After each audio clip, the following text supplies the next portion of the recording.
जय हिंद दोस्तों। कैसे हैं आप लोग। आशा करता हूं कि आप लोग काफ़ी स्वस्थ होंगे और अपनी तैयारी भी आप लोग की काफ़ी अच्छी चल रही होगी। तो सभी लोगों ने एसएससी जीडी का फॉर्म भरा होगा। तो एसएससी जीडी में कंपटीशन काफ़ी बेहतर लेवल का देखने को मिलता है। तो इसमें हम जो इस सेशन में जो करेंगे, हम जीके के जो पोर्शन को लेकर चले हैं वो एसएससी जीडी के प्रीवियस ईयर क्वेश्चन होंगे। तो सारे प्रीवियस ईयर क्वेश्चन को हम लोग ऐसे ही सेशन में कंप्लीट करने की कोशिश करेंगे ताकि एग्ज़ाम में जो क्वेश्चन बने तो यहीं से बने। तो चलिए हम लोग स्टार्ट करते हैं अपने सेशन को, जो कि मैं बता दूं एक बार फिर से कि एसएससी जीडी का इसमें प्रीवियस ईयर क्वेश्चन है, जो कि 2019 में एग्ज़ाम हुआ था उसके क्वेश्चन है इसमें। तो उस समय जब पहले एग्ज़ाम होता था तो 25 क्वेश्चन आते थे जीके जीएस के, सारे सब्जेक्ट के 25-25 क्वेश्चन आते थे। अब तो जीके जीएस के 20 क्वेश्चन आ रहे हैं, लेकिन फिर भी इसमें हम लोग 25 क्वेश्चन करेंगे, जो कि प्रीवियस ईयर क्वेश्चन है। 2019 में जो पेपर हुआ था उसका ही है। तो चलिए हम लोग अपना सेशन स्टार्ट करते हैं। इसमें क्या है, पहला क्वेश्चन क्या है कि पहला क्वेश्चन कह रहा है कि मानव शरीर की सबसे लंबी हड्डी कौन सी है। ठीक है, सबसे लंबी हड्डी कौन सी है। तो सबसे लंबी हड्डी हमारी है फीमर। ठीक है, फीमर सबसे लंबी हड्डी है। चलिए नेक्स्ट क्वेश्चन देखिए। नेक्स्ट क्वेश्चन क्या कर रहा है कि सोवियत संघ वर्ष डैश में टूटा था। तो जो सोवियत संघ है अब इस समय क्या हो गया है, रूस हो गया है। ठीक है, क्या रूस हो गया है। तो कब टूटा था ये, अब कब टूट गया, अब रूस बन गया है। तो कब टूटा था ये, 1991 ईस्वी में। ठीक है, इसका करेक्ट आंसर डी जाएगा 1991 ईस्वी में। ये सारे प्रीवियस ईयर क्वेश्चन हैं जो कि 2019 में पूछे गए क्वेश्चन हैं। ऐसा नहीं है कि मैं अपने यहाँ से उठा कर लाया हूँ, सारे प्रीवियस ईयर क्वेश्चन है। आप लोग इसे ध्यान से नोट करते हुए चलिएगा, क्योंकि प्रीवियस ईयर ही क्वेश्चन काफ़ी बार एग्जाम में रिपीट भी होते हैं। तो चलिए नेक्स्ट क्वेश्चन देखिए। नेक्स्ट क्वेश्चन क्या कर रहा है कि नर्मदा नदी मध्य प्रदेश में डैश से निकलती है। यानी कि नर्मदा नदी मध्य प्रदेश में कहाँ से निकलती है। तो ये कहाँ से निकलती है, अमरकंटक की पहाड़ियों से निकलती है। कहाँ से निकलती है, अमरकंटक की पहाड़ियों से। यानी कि बी ऑप्शन करेक्ट हो जाएगा इसका। चलिए चौथा नंबर का क्वेश्चन देखिए। क्या कर रहा है कि बेस्टिल जेल पर जनता के हमले कौन सी घटना को जन्म दिया। यानी कि कौन सी घटना को जन्म दिया था। तो कौन सी घटना, फ्रांस की क्रांति। ठीक है, फ्रांस की क्रांति को जन्म दिया था बेस्टिल जेल पर जनता के हमले। ठीक है, चलिए नेक्स्ट क्वेश्चन देखिए। नेक्स्ट क्वेश्चन क्या है, नेक्स्ट क्वेश्चन है कि हमारा पत्तियों में मौजूद हरा रंग किस नाम से जाना जाता है। तो पत्तियों में मौजूद हरा रंग किस नाम से जाना जाता है, क्लोरोफिल। ठीक है, क्लोरोफिल के नाम से जाना जाता है। करेक्ट आंसर हमारा ए के साथ जाएगा। चलिए अगला क्वेश्चन देखिए। अगला क्वेश्चन क्या कर रहा है कि भारतीय अर्थव्यवस्था का प्राथमिक क्षेत्र है। प्राथमिक क्षेत्र पूछा गया है। तो प्राथमिक क्षेत्र क्या है हमारा, कृषि क्या है, प्राथमिक क्षेत्र है। चलिए नेक्स्ट क्वेश्चन देखिए। नेक्स्ट क्वेश्चन है, भारत में एक लौह अयस्क का क्षेत्र है। यानी कि प्रमुख लौह अयस्क का क्षेत्र है। तो कौन सा प्रमुख लौह अयस्क का क्षेत्र है, ओडिशा। आप लोग को सभी पता होगा, तो इसमें देखिए ओडिशा ही दिख जाएगा, ओडिशा और झारखंड। ठीक है, ओडिशा और झारखंड प्रमुख लौह अयस्क क्षेत्र हैं। चलिए नेक्स्ट क्वेश्चन देखिए।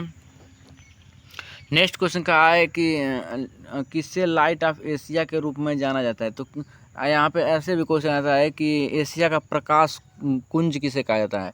ऐसे भी क्वेश्चन पूछा गया है, कई बार पूछा गया है। तो किसे लाइट ऑफ एशिया कहा जाता है, तो महात्मा बुद्ध को कहा जाता है। बी ऑप्शन के साथ करेक्ट जाएगा आंसर हमारा, महात्मा बुद्ध को कहा जाता है। चलिए 9वां नंबर क्वेश्चन देखिए। क्या कह रहा है कि तमिलनाडु के प्रख्यात शास्त्रीय नृत्य शैली कौन सी है।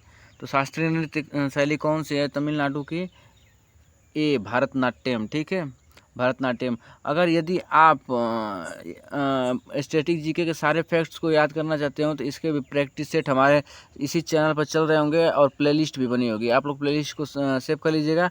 और काफ़ी क्वेश्चन आपको स्टैटिक जीके जो कि सारे एग्ज़ाम के लिए इम्पोर्टेंट हैं, तो इससे भी आपको काफ़ी मदद मिलेगी उस प्रैक्टिस सेट से भी।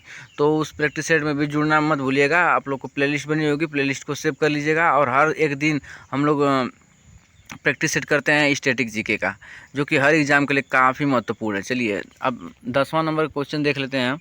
10वें नंबर क्वेश्चन क्या कर रहा है कि भारत देश का सबसे छोटा राज्य। ठीक है, सबसे छोटा राज्य कौन सा है।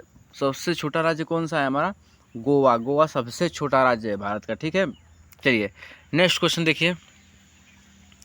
नेक्स्ट क्वेश्चन क्या कर रहा है कि ओलंपिक में रजत पदक जीतने वाली पहली भारतीय महिला कौन है? तो पहली भारतीय महिला कौन है? पीवी सिंधु। ठीक है, कौन है? पीवी सिंधु। इसका करेक्ट आंसर ए के साथ जाएगा। चलिए 12वां क्वेश्चन देखिए। 12वां क्वेश्चन क्या करा है कि 1920 ईस्वी में कहाँ भारतीय राष्ट्रीय कांग्रेस की बैठक हुई?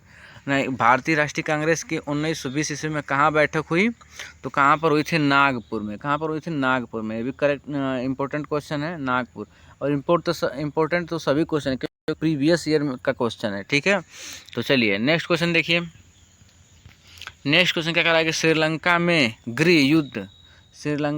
गृह युद्ध कब समाप्त हुआ था? तो कब समाप्त हुआ था? इसका करेक्ट आंसर आएगा 2001 ईस्वी में। ठीक है, 2001 ईस्वी में गृह युद्ध समाप्त हुआ था श्रीलंका में। चलिए नेक्स्ट क्वेश्चन देखिए। नेक्स्ट क्वेश्चन क्या कर रहा है कि जीन जेकस एक प्रसिद्ध डैश था, यानी कि जीन जेकस कौन था? तो जीन जेकस कौन था? चिंतक था। ठीक है, चिंतक था एक। और यहीं पे अगर चिंतक की जगह आपको विश्लेषक भी दे सकता है ऑप्शन में, तो विश्लेषक भी करेक्ट आंसर हो जाएगा। ठीक है, चलिए नेक्स्ट क्वेश्चन देखिए। नेक्स्ट क्वेश्चन क्या है कि लावड़ी कौन से राज्य का लोक नृत्य प्रकार है? तो लावड़ी कौन से राज्य का है? तो यह कहाँ पे है? महाराष्ट्र का है। महाराष्ट्र का लोक नृत्य है लावड़ी। चलिए नेक्स्ट क्वेश्चन देखिए। नेक्स्ट क्वेश्चन क्या कर रहा है? नेक्स्ट क्वेश्चन कर रहा है कि डैश एक पक्षी है जो शांति का प्रतीक है। तो शांति का प्रतीक कौन सा पक्षी है? कबूतर। ठीक है, शांति का प्रतीक कौन सा है? कबूतर। चलिए नेक्स्ट क्वेश्चन देखिए। नेक्स्ट क्वेश्चन क्या कर रहा है कि निम्न में से कौन सा अंतःस्रावी तंत्र का हिस्सा नहीं है? तो कौन सा अंतःस्रावी तंत्र का हिस्सा नहीं है? लार ग्रंथि। कौन सी? लार ग्रंथि अंतःस्रावी तंत्र का हिस्सा नहीं है। चलिए नेक्स्ट क्वेश्चन देखिए। 18वां क्वेश्चन क्या कर रहा है कि डीएनए का पूर्ण रूप है। डीएनए का पूर्ण रूप क्या है? Deoxyribonucleic acid. ठीक है, कौन सा? बी ऑप्शन में ये दिख जाएगा, डीऑक्सीराइबोन्यूक्लिक एसिड। चलिए ठीक है, 19वां नंबर का क्वेश्चन देखिए। आर्किटेक्चर के जड़ने की तकनीकी। ठीक है, आर्किटेक्चर के जड़ने की तकनीकी कामा पिएट्रा ड्यूरा निम्नलिखित में से किस स्मारक में पाई जाती हैं? तो कौन सी स्मारक में पाई जाती है? तो इसका करेक्ट आंसर जाएगा ताजमहल में पाई जाती है। ठीक है, कौन सी में पाई जाती है स्मारक में? ताजमहल में पाई जाती है। चलिए नेक्स्ट क्वेश्चन देखिए। 20 नंबर क्वेश्चन क्या कर रहा है? नमक का रासायनिक सूत्र। नमक का रासायनिक सूत्र आप सभी लोग को पता होगा, सोडियम क्लोराइड। ठीक है, NaCl, जिसका अगर पूछ दिया जाए तो NaCl। ठीक है, नमक का रासायनिक सूत्र भी है NaCl। चलिए नेक्स्ट क्वेश्चन देखिए। नेक्स्ट क्वेश्चन क्या करा है कि जीएसटी का पूरा अर्थ क्या होता है? यानी कि अभी काफ़ी बार क्वेश्चन हर एग्जाम में रिपीटेड क्वेश्चन है, और 2019 में पूछा गया है जीएसटी का पूरा अर्थ क्या है, यानी कि पूर्ण रूप क्या है? तो जीएसटी का पूर्ण रूप क्या हो जाएगा? Goods and service tax. Goods and service tax. ठीक है, चलिए नेक्स्ट क्वेश्चन देखिए। नेक्स्ट क्वेश्चन क्या कर रहा है? नेक्स्ट क्वेश्चन कर रहा है कि इंग्लिश चैनल तैरकर पार करने वाली पहली भारतीय महिला कौन है? पहली भारतीय महिला पूछा है, तो पहली भारतीय महिला कौन है? शिवानी कटारिया। ठीक है, इसका करेक्ट आंसर आ जाएगा सी के साथ, शिवानी कटारिया। ठीक है, चलिए नेक्स्ट क्वेश्चन देखिए। नेक्स्ट क्वेश्चन क्या है कि पुस्तक कौन सी है? इंडिया 2020 पुस्तक किसके द्वारा लिखी गई है? तो किसके द्वारा लिखी गई है? APJ अब्दुल कलाम के द्वारा लिखी गई है। किसके द्वारा? APJ अब्दुल कलाम के द्वारा लिखी गई है। चलिए नेक्स्ट क्वेश्चन देखिए। नेक्स्ट क्वेश्चन क्या है कि भारतीय जनतंत्र के संदर्भ में कौन सा कथन सही है? ठीक है, जनतंत्र के संदर्भ में कौन सा कथन सही है? तो कौन सा कथन सही है?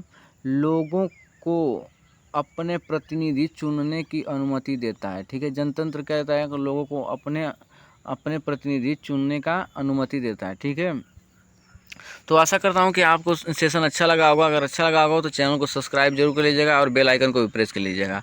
और यदि आप SSC GD की तैयारी कर रहे हैं तो प्रीवियस ईयर क्वेश्चन को जरूर ध्यान में रख के तैयारी कीजिए। ठीक है, तो काफ़ी क्वेश्चन आपको प्रीवियस ईयर से ही रिपीटेड क्वेश्चन मिल जाते हैं एग्जाम में। तो आशा करता हूँ कि आपको सेशन अच्छा लगा होगा। अब आज के लिए बस इतना ही, धन्यवाद।